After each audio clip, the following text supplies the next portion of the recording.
రంగారెడ్డి జిల్లా మీర్పేటలో ఈ నెల 22న వెలుగు చూసిన వెంకటమాధవి హత్య కేసు దర్యాప్తులో విస్మయకర విషయాలు వెలుగులోకి వస్తున్నాయి. నిందితుడు గురుమూర్తి నేపథ్యం, అతడి ప్రవర్తన గురించి సహోద్యోగులు, స్థానికులను పోలీసులు విచారించారు. దీంతో ఆసక్తికర విషయాలు బయటపడ్డాయి. గురుమూర్తి నేపథ్యం అంతా సాదాసీదాగా ఉందని, కానీ ఇంత కిరాతకంగా ఎలా హత్య చేశాడన్నది అంతుబట్టడం లేదని పోలీసులు ఆశ్చర్యం వ్యక్తం చేస్తున్నారు.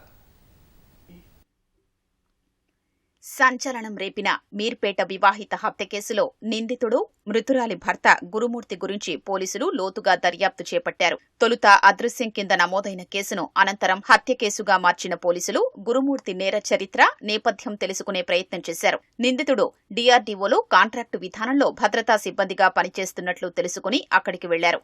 అతడి సహోద్యోగుల్ని ఆరా తీసినప్పుడు గురుమూర్తి ఎంతో క్రమశిక్షణతో ఉంటాడనే సమాధానమొచ్చింది. మృదు స్వభావి, సాయం చేసే వ్యక్తిత్వమని కొందరు చెప్పారు. గురుమూర్తి ప్లాస్టిక్ వస్తువులు సైతం వాడడని చెప్పినట్లు తెలుస్తోంది.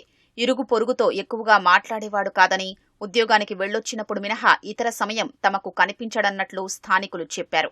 ఇదంతా బానే ఉన్నా అంత జుగుప్సాకరంగా హత్య ఎందుకు చేశాడన్నది మాత్రం మిస్టరీగా మిగిలిందని పోలీసులు అభిప్రాయపడుతున్నారు. భార్య శవాన్ని ఎలాగైనా మాయం చెయ్యాలని, తాను చంపినట్లు ఎవ్వరికీ తెలియకూడదనే ఉద్దేశంతో ఇదంతా చేసినట్లు విశ్లేషిస్తున్నారు.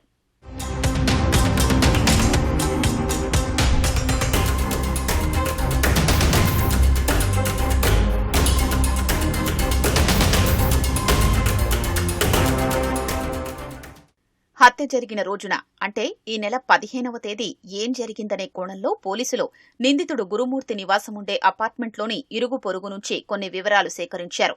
పండుగ మరుసటి రోజు కావడంతో అదే అంతస్తులో ఉండే ఓ వ్యక్తి ఊరు నుంచి ఇంటికొచ్చాడు. అప్పటికే గురుమూర్తి తన భార్యను చంపి ఇంట్లోనే ఉన్నాడు. పొరుగు వ్యక్తి ఇంట్లోకి వెళ్లే సమయంలో దుర్వాసన ఎక్కువగా రావడాన్ని పసిగట్టాడు. అనుమానాస్పదంగా ఉన్న పండుగ సమయంలో ఎవరో మాంసం వండి ఉండొచ్చనే భావనతో పట్టించుకోకుండా వదిలేశాడు. కానీ హత్య చేసి మృతదేహాన్ని ముక్కలు చేసి కాల్చాడని 22వ తేదీన తెలుసుకుని వణికిపోయాడు. అదే రోజు రాత్రి ఇల్లు ఖాళీ చేసి వెళ్లిపోయాడు.